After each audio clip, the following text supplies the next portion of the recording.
दे दिया। आपकी नजर में वसीम भाई चुनाव जीत रहे थे, आपने वसीम भाई को वोट दे दिया। आपकी नजर में इलियास भाई चुनाव जीत रहे थे, आपने इलियास भाई को जो वोट दे दिया।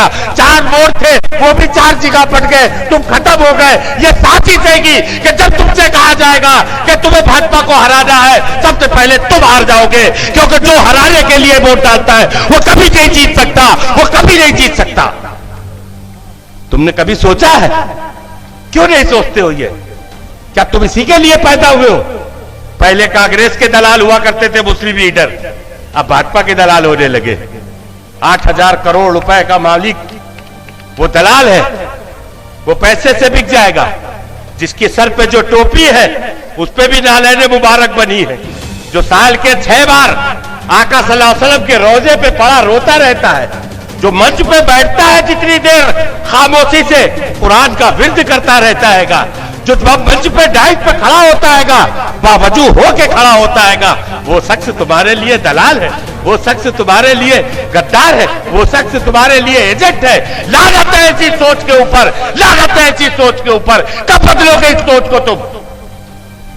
अभी आम आदमी पार्टी चुनाव लड़ने आ रही है 403 पे, किसी ने नहीं कहा वोट कटेगा। बहुजन समाज पार्टी 300-403 पे लड़ेगी, किसी ने नहीं कहा कि वोट कटेगा। समाजवादी पार्टी 403 पे लड़ेगी, किसी ने नहीं कहा वोट कटेगा। कांग्रेस पार्टी लड़ेगी, किसी ने नहीं कहा वोट कटेगा। लेकिन अगर ओवैसी आ गया तो वोट कट जाएगा, वोट बढ़ जाएगा। क्यों बढ़ जाएगा? ना बढ़ जाएगा? किसका वोट बढ़ जाएगा? हमसे कहा जाता है कि भाजपा न जीतने पाए। कभी सोचा है तुमने? किससे कहा जा रहा है कि भाजपा न जीतने पाए? हमसे। एक मुसलमान ही तो है जो भाजपा को वोट नहीं देता और उसी से कहा जाता है भाजपा न जीतने पाए। कभी तुमने शुक्ला जी से क्यों नहीं कहा कि भाजपा न जीतने पाए? कभी यादव जी से क्यों नहीं कहा कि भाजपा न जीतने पाए? कुशवाहा जी से क्यों नहीं कहा कि भाजपा न जीतने पाए? पाल साहब से क्यों नहीं कहा कि भाजपा न जीतने पाए? दलितों से क्यों नहीं कहा कि भाजपा न जीतने पाए? जो लोग भाजपा को वोट देकर जिताते हैं उससे तुमने कभी नहीं कहा, और जो कौम कभी भाजपा को वोट नहीं देती है उससे कहा जाता है भाजपा न जीतने पाए। ये कैसी पॉलिसी है? ये कैसी साजिश है? ये कैसे तुम्हारे खिलाफ पड़ियत है? कभी तुमने सोचा है? कभी नहीं सोचोगे, खुदा की कसम कभी नहीं सोचोगे। जब तक के चाय के होटलों पे बैठ के तुम ईमानों की बातें करते रहोगे, ऐसे ही बर्बाद रहोगे। क्योंकि ईमानों में जो तुम्हारे मुकद्दरों के फैसले होते हैं वो तुम्हारे नुमाइंदगी की बुनियाद पर रोके जा सकते हैं, तुम्हारे चाय पीने से नहीं रोके जा सकते। एक चाय पी, सरकार बना दी, दूसरी चाय में गिरा दी। कभी सोचा है तुमने?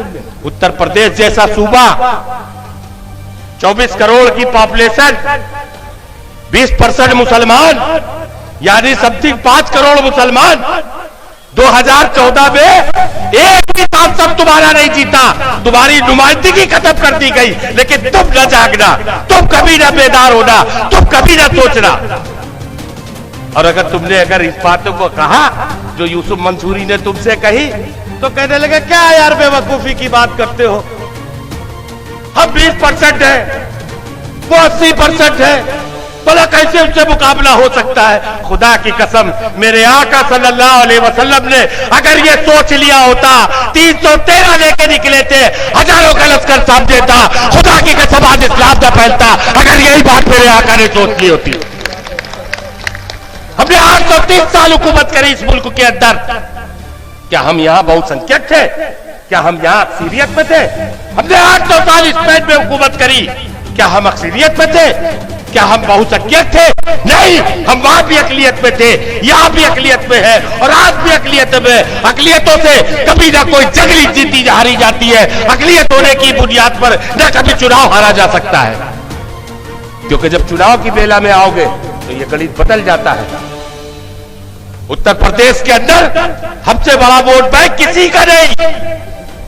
यादव 9%, सत्ता में भागीदारी नहीं, मालिक बना बैठा है। 3% पाल अपनी हिस्सेदारी मांग रहा है। 2% वाले अपनी हिस्सेदारी, अपनी नुमाइंदगी मांग रहे हैं, और 20% वाले दरी बिछा रहे हैं, कुर्सियां बिछा रहे हैं, गुलामी कर रहे हैं। याद रखो आपको गुलामी में भीख मिलती है, साझेदारी कभी नहीं मिलती है, कभी हक नहीं मिलता है। तुमको भीख तो मिल सकती है लेकिन तुम्हें हक नहीं मिल सकता। हमने कब कहा कि हम यहां प्रधानमंत्री बन जाएंगे? हमने कब कहा कि हमारी सरकार बन जाएगी? हमने कब कहा कि हमारा यहां मुख्यमंत्री बन जाएगा? क्या ऐसा कभी हमने कहा? क्या वैसी ने कभी कहा कि हम यहां अपनी सरकार बना लेंगे? बताओ अपने दिनों पे हाथ धर के, कहा कभी? नहीं। हमारी लड़ाई क्या है?